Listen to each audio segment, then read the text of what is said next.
میں آج کے دن کے اعتبار سے پوری پاکستانی قوم کو مبارکباد پیش کرتا ہوں کہ آج ہمارے سر فخر سے بلند ہیں۔ میں نے کل بھی ایک جگہ پر یہ کہا کہ یہ صرف ایک جنگی جیت نہیں ہے۔ 10 مئی کے روز پاکستان نے اپنی خود مختاری، اپنی سوورینٹی، اپنی آزادی اقوام عالم میں ایک باوقار قوم کے طور پر اپنی ایگزسٹنس کا دفاع کیا، اور بلا شبہ پاکستان کے وزیر اعظم جناب شہباز شریف صاحب، فیلڈ مارشل سید عاصم منیر صاحب، air chief, naval chief, Pakistan کا ایک ایک فوجی جوان، آل رینکس اینڈ کیڈرز، جناب وزیر اعظم کی سفارتکاری کی ٹیم، ان کی میڈیا کی ٹیم، یہ سب مبارکباد کے مستحق ہیں کہ ان 10 روز میں پہلگام کے واقعہ سے لے کر اور آپریشن بنیان المرصوص تک ہم نے ہر جگہ پر پاکستان کی برتری دیکھی۔ دنیا نے پاکستان کا موقف بھی تسلیم کیا۔ پاکستان کا یہ آفر کرنا کہ الزام لگانا آسان ہے، ثبوت آپ کے پاس ہے کوئی نہیں، اور آج 1 سال کے بعد بھی there is no evidence, not an iota of evidence، کوئی اس طرف کوئی ایک جھلک بھی نہیں ہے کہ کیسے ممکن ہوا کہ آپ کے ہارٹ لینڈ کے اندر چند لوگ دندناتے ایک ایسی ٹرین سے جو کہ ایزیلی نیکڈ آئی کے ساتھ مانیٹر کی جا سکتی ہے، آپ الزام لگاتے ہیں کہ کراس بارڈر انفلٹریشن ہے۔ ممکن نہیں ہے ایسا، دنیا نے تسلیم نہیں کیا۔ ہمارے سفارتکاروں نے جب دنیا کے سامنے اپنا موقف پیش کیا، ہمارا وہ پارلیمانی مشن جس کو بلاول بھٹو زرداری لیڈ کر رہے تھے along with many other parliamentarians، جس انداز میں نیو یارک سے لے کے ترکی تک انہوں نے اپنا کیس رکھا، چاہے یورپین ممالک تھے، چاہے GCC تھی، چاہے یونائٹڈ اسٹیٹس آف امریکہ تھا، غرضے کے دنیا کے ہر ملک نے پاکستان کے موقف کو تسلیم کیا اور ہندوستان کی طرف سے الزام تراشی کو ریجیکٹ کیا۔ میں پاکستان کی میڈیا کا، پاکستان کے عوام کا، پاکستان کی اسمبلیز کا، پاکستان کے ٹریڈرز کا کس انداز میں ساری قوم یکجا ہوئی، اور وہ جو ایک 5th جنریشن وارفیئر کا سپیل تھا، تیسرا سپیل، اس سپیل کو کیسے پش بیک کیا۔ تو میں پوری پاکستانی قوم کا اس جنگ میں اس بنیان المرصوص یعنی سیسا پلائی ہوئی دیوار بننے کا ایک ایک پہلو آپ کے سامنے اجاگر کر کے بتا سکتا ہوں کہ یہ مٹھی ایسے بند تھی، اور اللہ کریم کا جو حکم قرآن کریم کے اندر ہے کہ سیسا پلائی ہوئی دیوار، اسی انداز میں پاکستان کی پوری قوم نے اپنے آپ کو ڈھالا۔ اور میں یہ بھی آپ سے کہتے ہوئے کوئی مجھے آر نہیں ہوگی کہ پاکستان نے ریسٹرینٹ کیا۔ آپ دیکھ لیں جو وار مانگرنگ تھی انڈین میڈیا پہ، اس کی ریفلیکشن آپ کے آج کے اس پکٹوریل میں بھی مل رہی ہے، جو میں کچھ اخبارات کو بھی دیکھتا ہوا آیا، کچھ تصاویر کو دیکھتا ہوا آیا۔ بچوں نے بڑی شاندار پینٹنگز بنائی ہیں جس کے اندر انہوں نے ہمارے فوجی جوانوں کو ریفلیکٹ کیا ہے، جس میں انہوں نے ہماری ایک جنگی حکمت کو ریفلیکٹ کیا ہے۔ وہیں پر یہاں پہ ایک تصویری خاکہ یہ بھی ملتا ہے کہ پاکستان وانٹڈ پیس، پاکستان فورج کرنا چاہتا تھا کہ امن ہو۔ پاکستان نے ریسٹرینٹ کا مظاہرہ کیا، بار بار متنبع کیا، اور مجھے احمد شریف چودھری DDISPR کی وہ پریس کانفرنس جب وہ یہ بات کر رہے تھے کہ یہ آپ نے کراس بارڈر اٹیک کر دیا ہے، ہماری سوورینٹی کو بریچ کیا ہے، دس ول ناٹ گو انپنشڈ، اس کی آپ کو سزا بھگتنی ہوگی۔ تو میں سمجھ رہا تھا جیسے عرف عام میں ہے، ہم تاریخ کے طالب علم ہیں، کہ یہ جنگیں سب سے پہلا قتل سچ کا کرتی ہیں۔ تو میں آئی واز بٹ ورڈ کہ یہ ملیٹریلی مجھ سے سائز میں بہت بڑا ہے ہندوستان، اس کی معیشت مجھ سے بہت بڑی ہے، میں 25 کروڑ ہوں، یہ 120-25 کروڑ ہے، ان کے ٹینکس مجھ سے زیادہ ہیں، اور یہی ہمیں بتایا جاتا رہا تھا، ان کی سپاہ مجھ سے زیادہ ہے، ان کے وسائل مجھ سے زیادہ ہیں۔ And DDISPR Major Ahmed Sharif is sitting on a very responsible position تو یہ جو کہہ رہے ہیں کہ یہ شروع آپ نے کی ہے، ختم ہم کریں گے، اس کا فیصلہ ہم کریں گے، جنگ بندی کی درخواست آپ کریں گے، and we will strike so hard کہ آپ اس کو سسٹین نہیں کر سکیں گے، برداشت نہیں کر سکیں گے، اس ایک بیلسٹک میزائل کے جواب میں ہم بہت آپ کی تباہی کریں گے، ریسٹرینٹ کریں، باز آ جائیں، اس جنگ سے پیچھے ہٹ جائیں، فالس ایلیگیشنز مت لگائیں۔ میں I was bit worried, a bit skeptical also, let me be very honest۔ اور پھر اس کے بعد میں نے پاکستانی افواج کی وہ جو جیمنگ کی صلاحیت دیکھی۔ میں لاہور میں تھا اس دن، اسمبلی کا ایک بڑی امپورٹنٹ میٹنگ تھی جس میں ہم کوئی 70-80 کے قریب لوگ موجود تھے، اور یکدم ہم نے دیکھا کہ انڈین سائڈ سے آن آر ایسٹرن بارڈر لاہور کی طرف سے بے تحاشا ڈرونز، بیلسٹک ٹائپ ڈرونز جو یہ صلاحیت رکھتے تھے کہ تباہی کی ایک ایسی کہانی رقم کریں، وہ صرف لاہور تک نہیں تھے، وہ قصور تک تھے، وہ منڈی بہاؤالدین، ہارٹ لینڈ کے اندر hundreds of kilometres far from the border تک وہ ڈرونز ہمیں پتہ چلا کہ جا کر گرے۔ And just after few minutes, چند منٹوں کے اندر ہمیں یہ بھی پتہ چلا کہ پاکستان کی جیمنگ ایبلٹی نے ان سارے کے سارے ریڈارز کو مفلوج کر دیے، ان ڈرونز کو مفلوج کر دیے، اور وہ ایک کھلونے سے زیادہ ان کی کوئی حیثیت نہیں رہ گئی۔ وہ جو 2 ڈرونز گرے پہلے، ایک DHA کے ایریا میں اور ایک یہاں والٹن کے ایریا میں،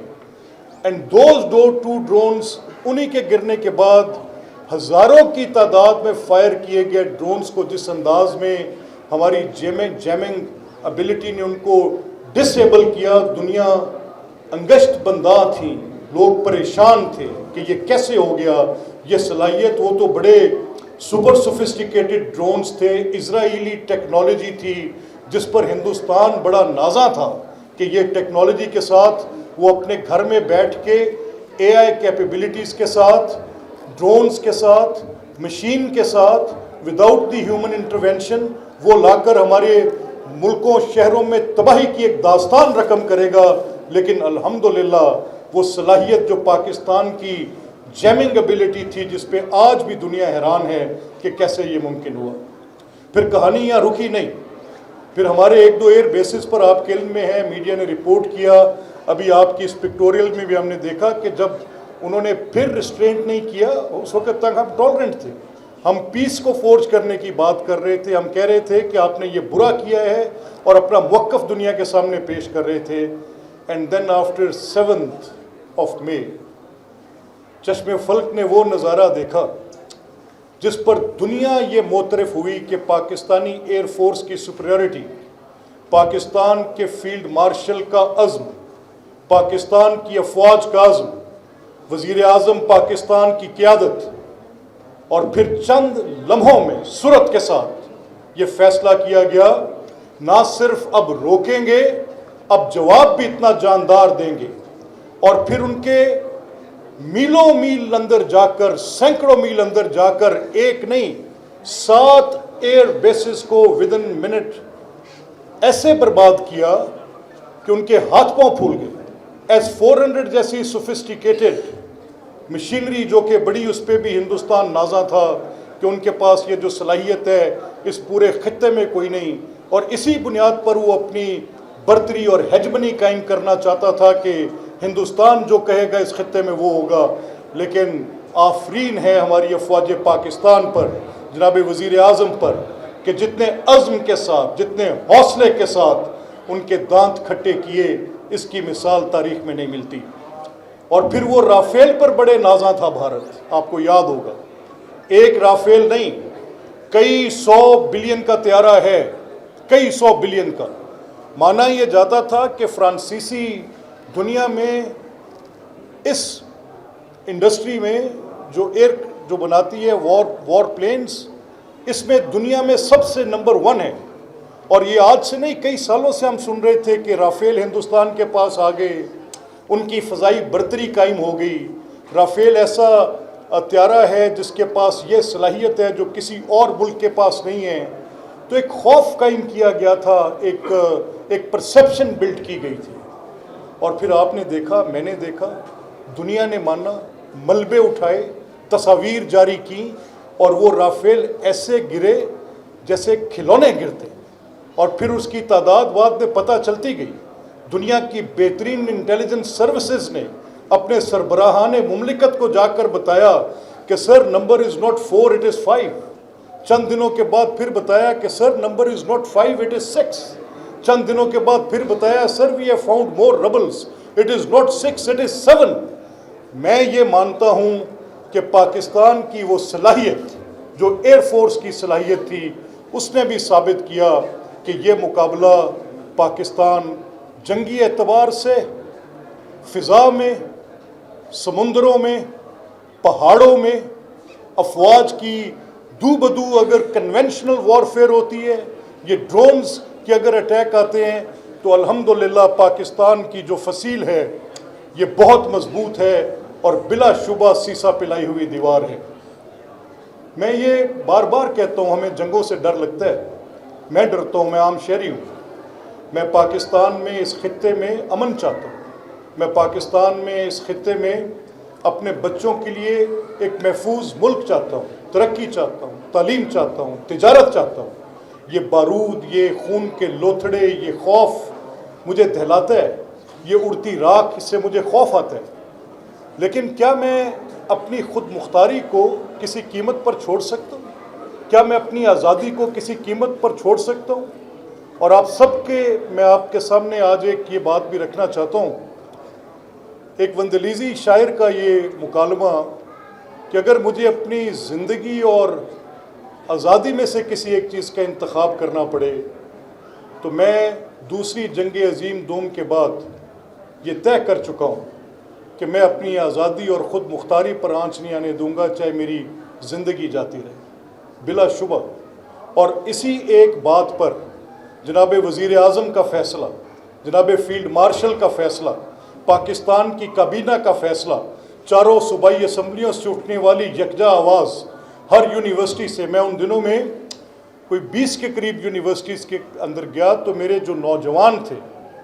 ان سب کا یہ ریزولو تھا کہ دیکھیں یہ ٹال آف وارز تو ہوتے ہیں لیکن ہم ہندوستان کی ہیجمنی قبول نہیں کر سکتے، ہم ہندوستان کی برتری قبول نہیں کر سکتے. اگر ہمیں